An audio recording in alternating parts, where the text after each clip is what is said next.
Salut YouTube, comment ça va aujourd'hui? J'espère que vous vous portez bien en tout cas. Aujourd'hui on est de retour dans cette mythologie nordique et on ne va pas parler d'un dieu précisément, non, on va plutôt parler d'une chose beaucoup plus imposante, beaucoup plus mystérieuse, je parle d'Yggdrasil. Yggdrasil représente l'arbre-monde dans la mythologie nordique, son nom signifie cheval d'Ygg ou destrier du redoutable, faisant notamment référence à Odin lui-même. On le décrit comme un immense if ou frêne qui serait issu du corps d'Ymir et qui serait monté jusqu'au ciel après la création de Midgard à la périphérie de la Terre par les As. Cet arbre, c'est le pilier de l'univers tel qu'on le connaît, et sur lui reposent les 9 royaumes. Parmi ces derniers, il y a Asgard, royaume des As, puis Vanaheim, royaume des Vannes, Alfheim, celui des elfes clairs, Midgard, la Terre, royaume des hommes, le Jotunheim, qui n'est autre que le royaume des géants, puis Svartalfheim, royaume des elfes noirs, Niflheim, royaume des glaces, Muspelheim, royaume du feu, et pour finir, Helheim, le royaume des morts. Cependant, il y a plusieurs variantes à cette répartition. En effet, il existerait un autre royaume pour les nains qui s'appellerait Nidavellir,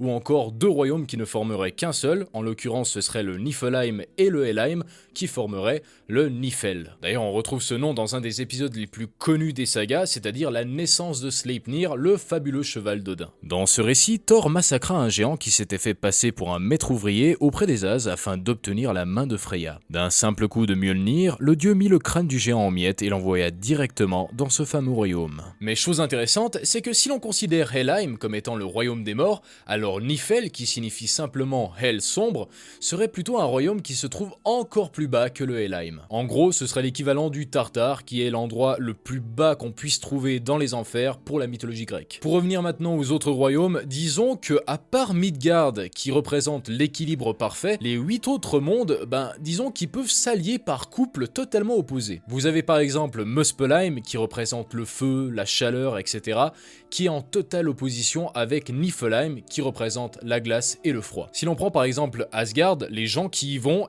c'est les morts glorieuses, les morts guerrières. Ah, et bien évidemment, si t'as été plus un gars qui allait en attaque lors du combat, tu vas plutôt servir Odin lors du Ragnarok, et si t'as plutôt été dans la défense, comme par exemple pour protéger ta famille, là tu serviras plutôt la mère de toutes choses, qui est la femme d'Odin en l'occurrence. Enfin, tout ça pour dire que ce royaume est en totale opposition avec le Helheim, qui est simplement l'endroit où tu vas trouver le plus de morts profanes. Donc en gros, si t'es mort d'une façon assez banale ou de vieillesse, disons que tu vas plutôt aller là-bas. Et c'est comme ça avec tous les autres royaumes. Vous prenez Alfheim qui représente la lumière, elle sera totalement en contradiction avec Svartalfheim qui représente l'obscurité. Mais attention, parce que Yggdrasil ne fait pas simplement que de relier les royaumes entre eux, non, il sert aussi d'hôte pour certaines créatures. On retrouve par exemple un aigle qui s'appelle Vidofnir et qui vit perché dans ses branches. Il y a aussi la chèvre Heidrun qui vit à son sommet et qui se nourrit de ses feuilles. Si l'on va cette fois-ci plus bas, l'on retrouve Nidhogg, un serpent qui garde jalousement la source de Velgemnir située au Niflheim où l'une de ses racines y trouve pied. Ah, et il faut surtout pas oublier Ratatosk parce que c'est un petit écureuil et disons qu'il aime beaucoup semer la discorde entre l'aigle et le serpent